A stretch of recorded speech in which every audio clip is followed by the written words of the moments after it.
സന്തോഷമുള്ള കരങ്ങൾ ഉയർത്തി ദൈവത്തിന് സ്തോത്രം ചെയ്താട്ടെ. ശക്തിയോടെ ഒരിക്കൽ കൂടെ ദൈവത്തിന് സ്തോത്രം ചെയ്യാം. അനുഗ്രഹിക്കപ്പെട്ട ഈ ആരാധന യോഗത്തിൽ പങ്കെടുക്കുന്ന എല്ലാ പ്രിയപ്പെട്ടവർക്കും വേഗം വരുന്ന കർത്താവായ യേശു ക്രിസ്തുവിൻ്റെ വലിയൊരു നാമത്തിൽ വിനീതമായ സ്നേഹ വന്ദനം അറിയിക്കുന്നു. IPC തിരുവല്ല പ്രയർ സെൻ്ററിൻ്റെ നേതൃത്വത്തിൽ എല്ലാ വർഷവും നടന്നു വരുന്ന കരിസ്മ ക്രൂസൈഡ് എന്ന അനുഗ്രഹിക്കപ്പെട്ട ശുശ്രൂഷയിൽ നമുക്ക് ഒരുമിച്ചായിരിക്കാനിടയായാലും വളരെ സന്തോഷമുണ്ട്. അതിൽ ഞാൻ ദൈവത്തെ സ്തുതിക്കുകയും കർത്താവിനെ മഹത്വപ്പെടുത്തുകയും ചെയ്യുന്നു. IPC തിരുവല്ല പ്രയർ സെൻ്റർ ഒരുക്കുന്ന 33ാമത്തെ കരിസ്മ ക്രൂസൈഡിൻ്റെ പ്രാരംഭ സമയത്തേക്ക് കടന്നു വരാൻ കർത്താവ് സഹായിച്ചു ദൈവത്തെ സ്തുതിക്കുന്നു. 1992 ഫെബ്രുവരി മാസം 23-ാം തീയതി ഞായറാഴ്ച രാവിലെ 8 മണിക്ക് തിരുവല്ല ടൗണിൻ്റെ ഹൃദയഭാഗത്തുള്ള ശങ്കരമംഗലത്തെ പഴയ ഒരു ബിൽഡിങ്ങിൻ്റെ കൊച്ചു മുറിയിൽ 10-ൽ താഴെ ആളുകൾ ഒരുമിച്ച് കൂടി പ്രാർത്ഥിച്ചാരംഭിച്ച സഭയാണ് പ്രേസൻ്റെ സഭ. അതിനുശേഷം അവിടെ ആളുകൾ കൊള്ളാതെ വന്നപ്പോൾ ഇൻ്റർനാഷണൽ ബേബിച്ചായൻ്റെ ജെറിയുടെ പിതാവിൻ്റെ പ്രത്യേകമായ താല്പര്യപ്രകാരം അവിടെയുള്ള സ്കൂളിലേക്ക് ആരാധന മാറ്റുകയും ചില വർഷങ്ങൾ അവിടെ ആരാധിക്കാൻ കർത്താവ് നമ്മളെ സഹായിച്ചു. 2 കുടുംബങ്ങളോടും നമുക്ക് വളരെ കടപ്പാടുകളുണ്ട്. അതിനുശേഷം തിരുവല്ലയിൽ പുഷ്പരി റോഡിൻ്റെ സൈഡിൽ 10 സെൻറ്റ് സ്ഥലം വാങ്ങാനും 3 നിലയുള്ള ആരാധനാലയം പിടിയാനും കർത്താവ് സഹായിച്ചു. ആരാധനാലയത്തിൻ്റെ ഫസ്റ്റ് ഡേയിൽ ഉദ്ഘാടന ദിവസമാണ് നമ്മുടെ ബഹുമാനപ്പെട്ട ജോർജ് ജേക്കബ് അച്ഛനെ സ്നാനപ്പെടുത്തിയാണ് ആ ചർച്ച് ഉദ്ഘാടനം ചെയ്യാൻ കർത്താവ് സഹായിച്ചത്. ആ ഉദ്ഘാടന ദിവസം തന്നെ ആ പണിത ഹോള് നിറഞ്ഞ് കവിയാൻ കർത്താവ് സഹായിച്ചു. എങ്കിലും 2 സർവീസായിട്ട് അവിടെ ആരാധന തുടർന്നു. വിശാലമായൊരു ആരാധന ആലയത്തിന് വേണ്ടി നമ്മൾ പ്രാർത്ഥിച്ചു. ദൈവത്തിൻ്റെ സമയമായപ്പോൾ ഈ മനോഹരമായ ഗ്രൗണ്ട് ദൈവം നമുക്ക് ദാനമായി നൽകുകയും കഴിഞ്ഞ 12-13 വർഷക്കാലമായി 14 വർഷക്കാലമായി നമ്മൾ ഇവിടെ ആലയം പണിത് ഇവിടെ ആരാധനയിലേക്ക് നീങ്ങാൻ കർത്താവ് നമ്മളെ സഹായിച്ചു. ഓരോ വർഷവും ദൈവത്തിൻ്റെ വലിയ കൃപ, ഓരോ ആഴ്ചയിലും ദൈവത്തിൻ്റെ കൃപ അനുഭവിച്ചറിയാതെ ദൈവം നമ്മളെ സഹായിച്ചുകൊണ്ടിരിക്കുന്നു. ബൈബിൾ പറയും, നടുന്നവനും നനയ്ക്കുന്നതിനും ഏതുമില്ല, വളരുമാറാക്കുന്ന യഹോവയ്ക്കായി സ്തോത്രം. പൗലോസ് പറയും, ഞാൻ നട്ടു, അപ്പൊല്ലോസ് നനച്ചു, യഹോവയല്ലോ വളരുമാറാക്കിയത്.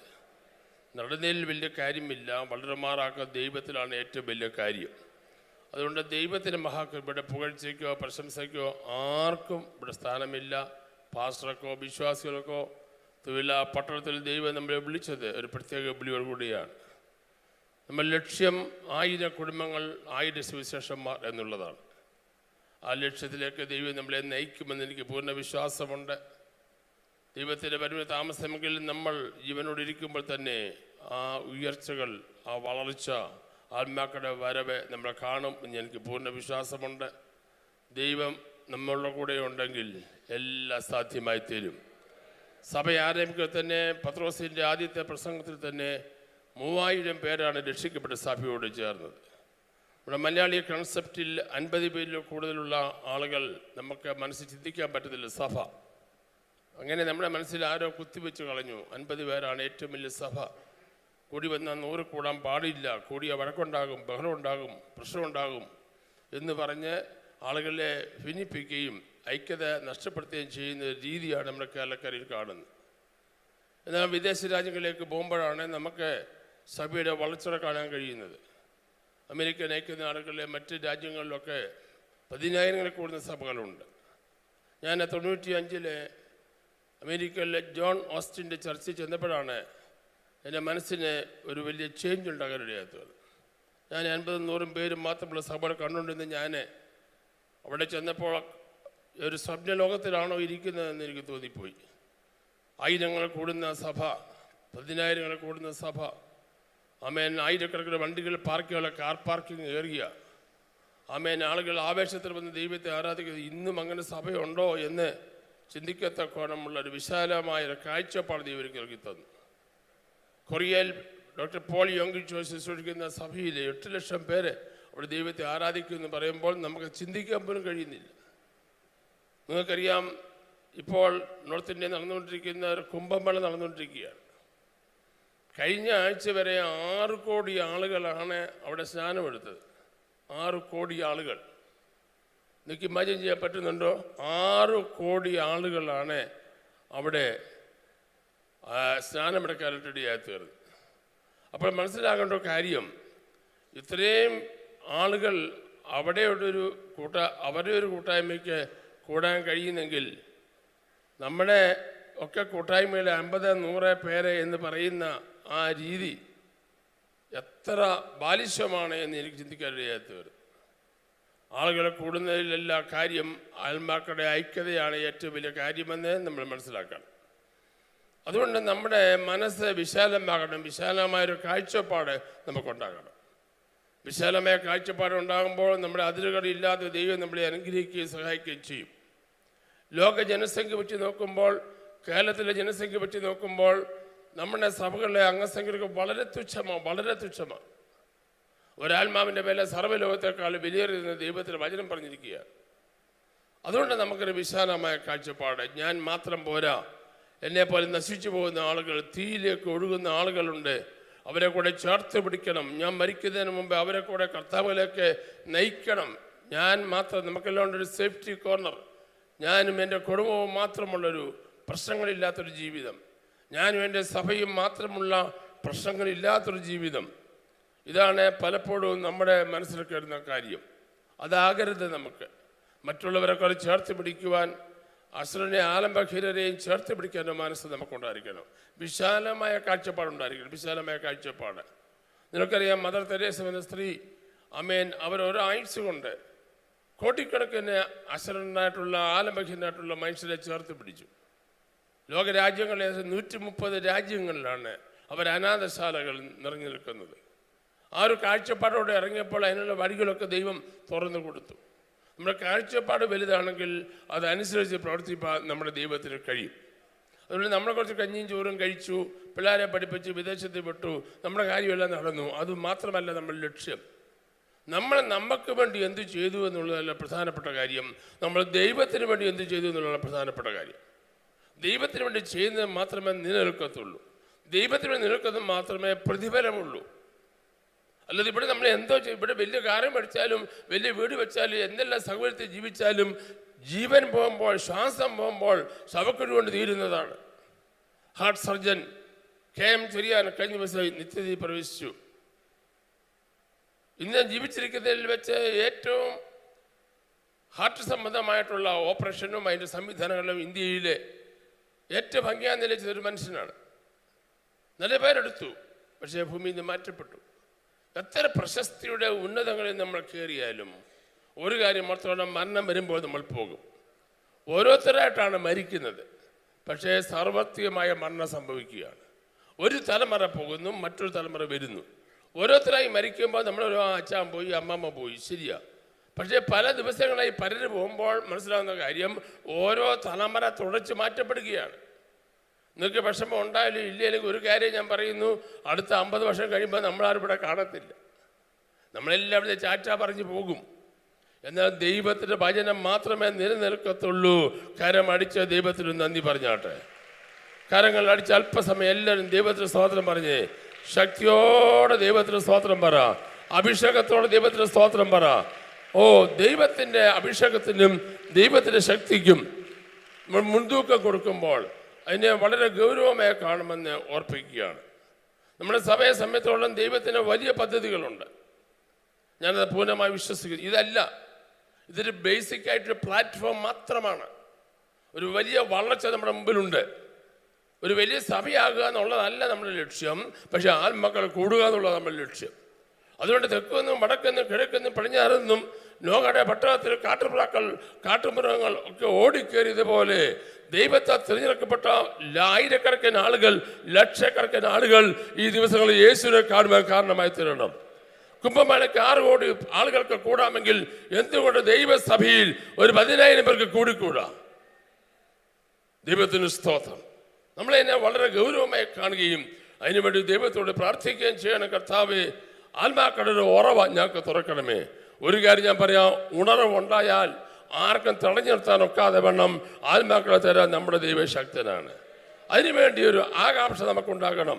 അതിനുവേണ്ടി നമ്മുടെ സഭ ഈ വർഷം മുഴുവൻ പ്രാർത്ഥനയ്ക്ക് വേണ്ടി മാറ്റി വെച്ചിരിക്കുകയാണ്. രാവിലെയും വൈകിട്ടും ഗൂഗിൾ പ്രെയറാണ്.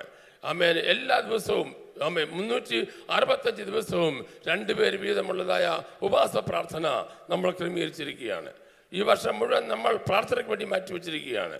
കർത്താവിന്റെ വരവ് താമസമെങ്കിൽ ഏപ്രിൽ മാസം ആദ്യത്തെ 3 ആഴ്ച നമ്മൾ ഉപവാസവും പ്രാർത്ഥനയും ഇരിക്കുവാനായിട്ട് കർത്താവിൽ ആഗ്രഹിക്കുകയാണ്. അതുകൊണ്ട് അതിനു വേണ്ടിയുള്ള ഒരു ഒരുക്കമായി തീരുവാൻ ദൈവമേ നമ്മളെ സഹായിക്കണമേ എന്ന് നമുക്ക് ദൈവത്തോടെ ആത്മാർത്ഥമായി പ്രാർത്ഥിക്കുക. ഈ വർഷത്തിൽ നമ്മൾ തീരുമാനമെടുത്തിരിക്കുന്ന, എനിക്ക് മനസ്സിൽ പരിശുദ്ധാത്മാവ് പ്രത്യേകമായി തന്ന 25 കൂട്ടം, നമ്മൾ ഈ വർഷം അനുവർത്തിക്കേണ്ട 25 കൂട്ടം കാര്യങ്ങൾ ഞങ്ങൾ കഴിഞ്ഞ ദിവസം പ്രിന്റ് ചെയ്ത് നിങ്ങളുടെ കയ്യിൽ തന്നു. ഞാൻ അതിൻ്റെ 9 കാര്യങ്ങളെ സഭയിൽ ഒന്ന് വിസ്തരിച്ച് പറഞ്ഞുള്ളൂ. ബാക്കി കാര്യങ്ങൾ പറയാൻ കിടക്കുകയാണ്, സമയം കിടക്കുമ്പോൾ പറയാം. എങ്കിലും നിങ്ങളുടെ കയ്യിൽ ഞാൻ പ്രിന്റ് ചെയ്ത് തന്നതുണ്ടെങ്കിൽ ഒന്ന് എടുത്തേ, ബൈബിളിനകത്തുണ്ടെങ്കിൽ ഒന്ന് എടുത്തേ. ഓരോന്നോരോന്നായിട്ട് നമ്മൾ അതൊന്ന് ചിന്തിക്കുന്നത് നല്ല കാര്യമായിരിക്കും എന്ന് ഓർപ്പിക്കുന്നു. ചിന്തിക്കുകയല്ല, ഒന്ന് വായിച്ചു വിടാൻ മാത്രമേ ഉള്ളൂ. എല്ലാ ദിവസവും രാവിലെയും വൈകിട്ടും ഇതൊന്ന് വായിക്കണം. എല്ലാ ദിവസവും രാവിലെയും വൈകിട്ടും വായിച്ചാൽ ഇതനുസരിച്ച് നമുക്ക് നമ്മുടെ ജീവിതത്തെ ചിട്ടപ്പെടുത്താൻ പറ്റും. ആഴ്ചയിൽ ഒരു ദിനം പൂർണ്ണമായോ ഭാഗികമായോ ഉപവസിച്ച് പ്രാർത്ഥിക്കുക. 2, മാസത്തിൽ 3 ദിനം ഉപവാസത്തോടും കൂടിയോ അല്ലാതെയോ തുടർമാനമായി പ്രാർത്ഥിക്കുക. 3, 1000 കുടുംബങ്ങൾ, 1000 സുവിശേഷന്മാർ തിരുവല്ലയിൽ നിന്നും യേശുവിന് വേണ്ടി എഴുന്നേൽക്കുവാനും പ്രാർത്ഥിക്കുക. 4, സഭാവിശ്വാസികൾ സഭയിലെ എല്ലാ കുടുംബങ്ങൾക്കും പാസ്റ്റർമാർക്കും വേണ്ടി പ്രത്യേകമായി പ്രാർത്ഥിക്കുക. 5, കുടുംബ പ്രാർത്ഥന മുടക്കരുത്. 6, വചനം പഠിക്കുകയും ധ്യാനിക്കുകയും ചെയ്യുക. 7, എല്ലാ ദിവസവും 3 അധ്യായമെങ്കിലും വായിക്കുക.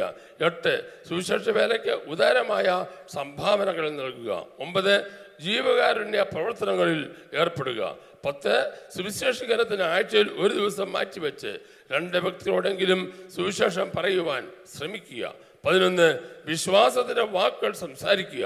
വിശ്വാസത്തിന്റെ പിതാവ് ദൈവവും അവിശ്വാസത്തിന്റെ പിതാവ് സാത്താനുമാണ്. 12, മൊബൈൽ ഫോൺ ഉപയോഗം കുറയ്ക്കുക. പ്രാർത്ഥന കൂട്ടുക. നെഗറ്റീവ് കമന്റുകൾ ഷെയർ ചെയ്യാതിരിക്കുക. 13, മറ്റുള്ള നന്മയ്ക്കായി പ്രവർത്തിക്കുക. 14, മറ്റുള്ള കുറ്റങ്ങൾ പറയാതിരിക്കുക. 15, മറ്റുള്ളവരെ നന്മയിൽ സന്തോഷിക്കുക, അസൂയപ്പെടാതിരിക്കുക. 16, മറ്റുള്ളവരുടെ ദുഃഖങ്ങളിൽ പങ്കുചേരുക. 17, സന്തോഷഭവനങ്ങളിൽ പോകുന്നതിനേക്കാൾ ദുഃഖഭവനങ്ങളിൽ പോവുകയും അവരെ ആശ്വസിപ്പിക്കുകയും ചെയ്യുക. 18, ജീവിതം ഉപദേശവും സൂക്ഷിക്കുക. 19, ശുചിത്വം പാലിക്കുക, കർത്തവ്യങ്ങൾ നിറവേറ്റുക. 20, നല്ല ഭാഷാ ശൈലി ഉപയോഗിക്കുക. 21, കപട മുഖം ഒഴിവാക്കുക. 22, അന്യന്റെ പാപത്തിൽ കൂട്ടുനിൽക്കരുത്. 23, ദൈവമല്ലാത്ത യാതൊരു സമ്പത്തും കയ്യിൽ വരാതെ കുടഞ്ഞു കളയുക. 24, സഭ ആരാധനയ്ക്ക് കൂട്ടായ്മയ്ക്കും മുൻതൂക്കം കൊടുക്കുക. 25, സഭയോടെ കൂറുണ്ടായിരിക്കുക. 25 കൂട്ടം നല്ല നടപ്പിനുള്ള കാര്യങ്ങളാണ് നമുക്ക് ലഭിച്ചിരിക്കുന്നത്. ഈ വർഷം നമ്മളിതൊന്ന് പ്രാവർത്തിക്കുക. എല്ലാ ദിവസവും രാവിലെ എഴുന്നേൽക്കുമ്പോഴും വൈകിട്ട് കിടക്കുന്നതിന് മുമ്പ് ഒന്ന് വായിച്ചാൽ മാത്രം മതി. അപ്പോൾ ഓട്ടോമാറ്റിക്കായിട്ട് നമുക്കത് അതിൻ്റെ ഒരു ഹാബിറ്റ് ഉണ്ടാകും. മാത്രമല്ല, ഇതിനെക്കുറിച്ച് ഞാൻ വിശദമായിട്ട് വരുന്ന ദിവസങ്ങളിൽ സംസാരിക്കാൻ സമയം കിട്ടുന്നതനുസരിച്ച് സംസാരിക്കുന്നതായിരിക്കും. നമ്മളെ ഒരു കുറിവാക്യം, ഒരു പാരഗ്രാഫ് കുറിവാക്യം നമ്മൾ വായിക്കുക പതിവാണ്. എല്ലാ യോഗങ്ങളും അത് ഏറ്റുപറയുക പതിവാണ്. ഈ പ്രാവശ്യം തെരഞ്ഞെടുത്തിരിക്കുന്ന വേദഭാഗം തിമത്യോസിന്റെ 1-ാം ലേഖനം. എല്ലാവരും എടുത്തോട്ടെ. തിമത്യോസിന്റെ 1-ാം ലേഖനം 6-ാം അധ്യായത്തിന്റെ 11 മുതൽ 16 വരെയുള്ള വാക്യങ്ങളാണ്. നീയോ ദൈവത്തിന്റെ മനുഷ്യനായുള്ളവേ, ശബ്ദപ്പെടുത്തി പറഞ്ഞിട്ട്, അത് വിട്ടോടി നീതി, ഭക്തി, വിശ്വാസം, സ്നേഹം, ക്ഷമ, സൗമ്യത എന്നിവയെ പിന്തുടരുക. വിശ്വാസത്തിന്റെ നല്ല പോർ പൊരുതുക. നിത്യജീവനെ പിടിച്ചുകൊള്ളുക. അതിനായി നീ വിളിക്കപ്പെട്ട് അനേക സാക്ഷിയുടെ മുമ്പാകെ നല്ല സ്വീകാര്യം കഴിച്ചുവല്ലോ.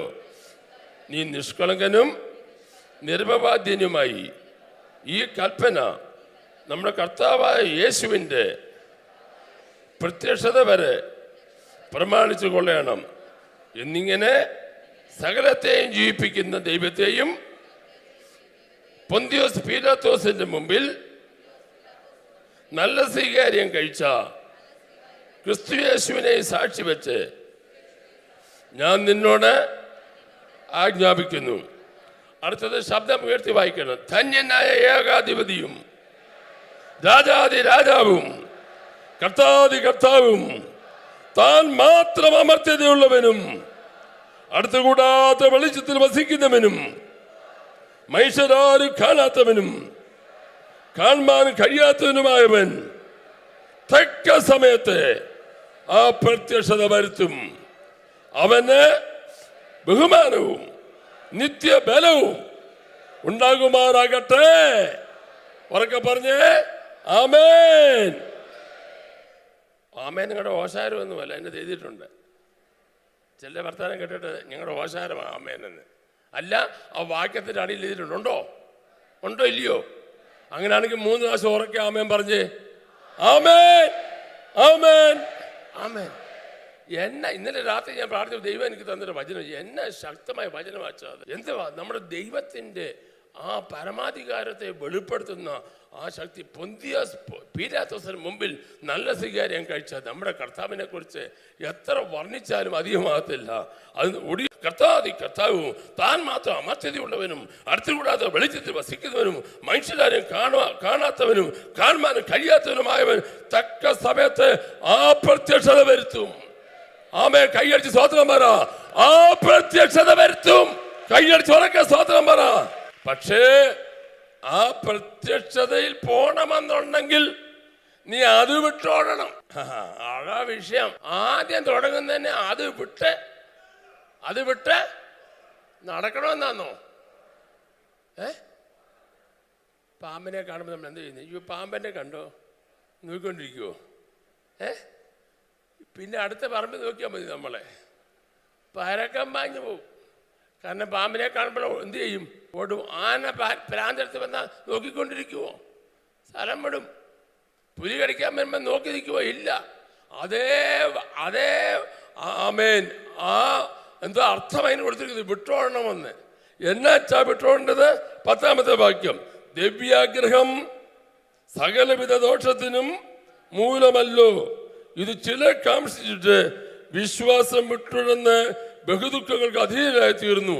നീയോ ദൈവത്തിന് മനുഷ്യനായുള്ളവേ അത് വിട്ടോടണം. നിന്റെ ആത്മീയ ജീവിതത്തിൽ നിന്നെ തടയുന്ന, നിന്നെ തകർക്കുന്ന, നിന്നെ പുറകോട്ട് വലിക്കുന്ന എല്ലാ പാപങ്ങൾ വിശേഷാൽ എടുത്തു പറയുകയാണ്. ദിവ്യാഗ്രഹവും നീ എന്ത് ചെയ്യണം? വിട്ടോടിയാൽ മാത്രമേ ആ പ്രത്യക്ഷതയിൽ നമുക്ക് എത്താൻ പറ്റത്തുള്ളൂ. കൈ ഉയർത്തിയൊരു സ്തോത്രം പറഞ്ഞാട്ടെ. അങ്ങനെയെങ്കിൽ ഈ പ്രാവശ്യം നമ്മുടെ കൺവെൻഷൻ്റെ തീം വാക്യം കിട്ടിക്കഴിഞ്ഞിരിക്കുന്നു. അത് വായിക്കുക, ധ്യാനിക്കുക.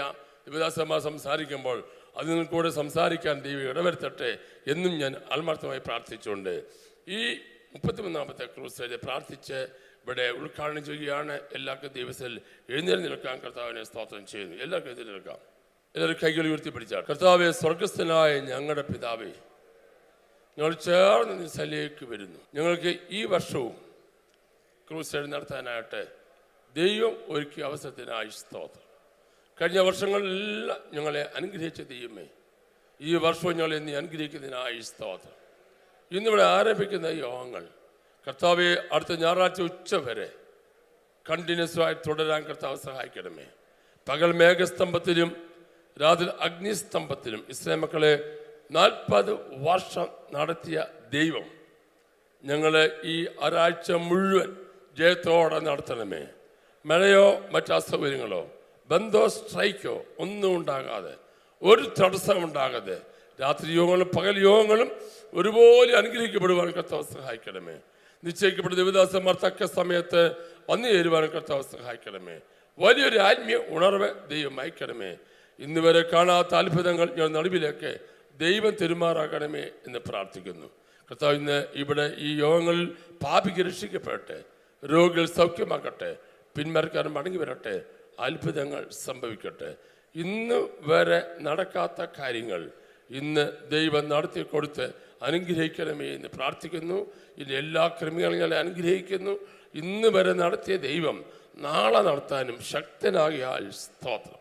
ഞങ്ങൾ ഒരുമിച്ച് ചേർന്ന് ഈ മഹായോഗത്തെ പിതാവിൻ്റെയും പുത്രൻ്റെയും പരിശുദ്ധാത്മാവിൻ്റെ നാമത്തിൽ IPC തിരുവല്ല പ്രയർ സെന്റർ ഒരുക്കുന്ന 33ാമത് കരിസ്മ ക്രൂസൈഡ് ഔദ്യോഗികമായി ഉദ്ഘാടനം ചെയ്തതായി പ്രഖ്യാപിക്കുന്നു.